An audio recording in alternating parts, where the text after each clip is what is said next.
నమస్తే, నేను మీ ఆదిమూల శేఖర్. మీరు చూస్తున్నారు ధర్మచక్రం న్యూస్. తెలంగాణలో జరుగుతున్న పరిణామాలు చూసిన తర్వాత మహేష్ బాబు, జూనియర్ ఎన్టీఆర్ ఇలాంటి వాళ్ళందరూ కూడా రాజకీయాల్లోకి అనివార్యంగా వస్తారా అని అనిపిస్తా ఉంది. ఎందుకంటే అల్లు అర్జున్ వ్యవహారం మనం చూస్తున్నాం. ఆయన సంధ్యా సినిమా పట్టు సినిమా చూడడానికి సంధ్యా థియేటర్కి వెళ్ళడం, వాటితో కిసిరాడు జరగడం, ఒక మహిళ చనిపోవడం, ఆయన పైన కేసులు పెట్టడం, తర్వాత పరిణామాలు నిన్న మొన్న జరిగిన పరిణామాలు ప్రభుత్వమే దీనిపైన నేరుగా వ్యాఖ్యలు చేయడం, ముఖ్యమంత్రి మాట్లాడడం, అసెంబ్లీలో చర్చ జరగడం, పోలీసులు ప్రెస్ మీట్ పెట్టి పవన్ అల్లు అర్జున్ పైన మాట్లాడడం, ఇవన్నీ గమనించిన తర్వాత తమకు సినిమా గ్లామర్ ఒకటే సరిపోదు, దీంతో పాటుగా పొలిటికల్ పవర్ కూడా అవసరం. పొలిటికల్ పవరే అల్టిమేట్ ఈ సమాజంలో. పొలిటికల్ సినిమా ఎంత సమ్మోహన శక్తి అన్న హీరోలకి, సినీ నటులకి ఉండొచ్చు. అల్టిమేట్ గా చివరిగా పొలిటికల్ పవర్ అనేది అన్నిటిని శాసిస్తుంది అనే విషయం ఇప్పుడున్న సినిమా యాక్టర్ అందరికి అర్థమైనట్టు అనిపిస్తుంది. గతంలో కూడా చాలా మంది అనేక రాష్ట్రాల్లో సినిమా యాక్టర్లు రాజకీయాలకు వచ్చారు. ఎంజీఆర్, ఇక్కడ ఎన్టీఆర్, లేటెస్ట్ గా పవన్ కళ్యాణ్, చిరంజీవి, ఇలా చాలా మంది రాజకీయాలకు వచ్చారు, నడిపారు. కొంతమంది ఇప్పుడు నిలబడ్డారు, కొంతమంది వెనక్కి వెళ్ళిపోయారు. పవన్ కళ్యాణ్ అయితే చాలా సుదీర్ఘకాలమే ఫైట్ చేసి ఈ రోజు డిప్యూటీ సీఎం కాగలిగారు.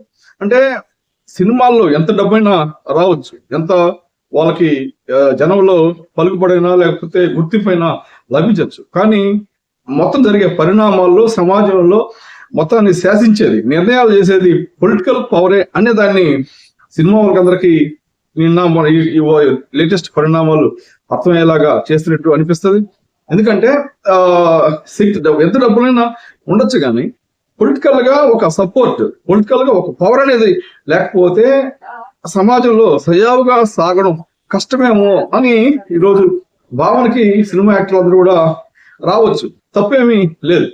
ఇక మామూలుగా అయితే సాధారణంగా తొక్కిస్తున్నట్లు చాలా చోట్ల జరిగిపోతా ఉంటాయి. కేసులు పెడతారు, కొన్ని రోజుల తర్వాత మర్చిపోతారు. అన్ని మామూలు జరుగుతున్న విషయాలు. అంటే తొక్కిసలాట జరిగి ప్రాణాలు కోల్పోవడం చాలా బాధాకరం.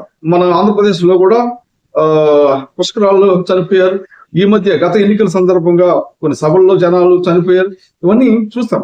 ఎవరు కావాలని జనాన్ని తొక్కేసి వెళ్ళాడి చనిపోయేలాగా చేయరు. ఖచ్చితంగా అవి ఒక ప్రమాదవశాత్తే జరుగుతూ ఉంటాయి.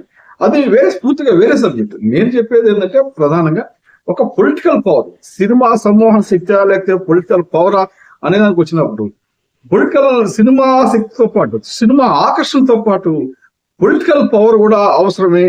అది ఖచ్చితంగా. అంటే గతంలో అయితే పెద్దగా ఇదంతా పెద్ద ప్రాధాన్యత లేదు, పొలిటికల్ ప్రాధాన్యత సినిమాలు పడుచుకునే వాళ్ళు కాదు. కానీ సినిమా వాళ్ళకున్న ఆకర్షణ లేకపోతే సినిమా ద్వారా సంపాదించుకున్న ఇమేజ్ ను ప్రదర్శించాలంటే కూడా ఈ రోజు పొలిటికల్ పవర్ అనేది అనివార్యం అయినట్టుగా అనిపిస్తుంది. అందుకే జూనియర్ ఎన్టీఆర్ కావచ్చు, మహేష్ బాబు లాంటి కావచ్చు, నాగార్జున లాంటి కావచ్చు, ఇలాంటి వాళ్ళందరూ కూడా ఒక రాజకీయాల వైపు ఆలోచన చేసే అవకాశం ఉందా అంటే అవుననే విశ్లేషకులు అందరూ కూడా చెప్తున్నారు. సమీప భవిష్యత్తులో ఇలాంటి వాళ్ళందరూ కూడా ఏదైనా ఒక పార్టీకి అప్లికేటెడ్, ఏదైనా ఒక పార్టీ తరఫున బహిరంగంగానే పోటీ చేయడం, పనిచేయడం జరిగే అవకాశాలు అయితే ఉన్నాయని విశ్లేషకులు, పరిశీలకులు చెప్తున్నారు. నా అభిప్రాయం కూడా అది. నమస్తే.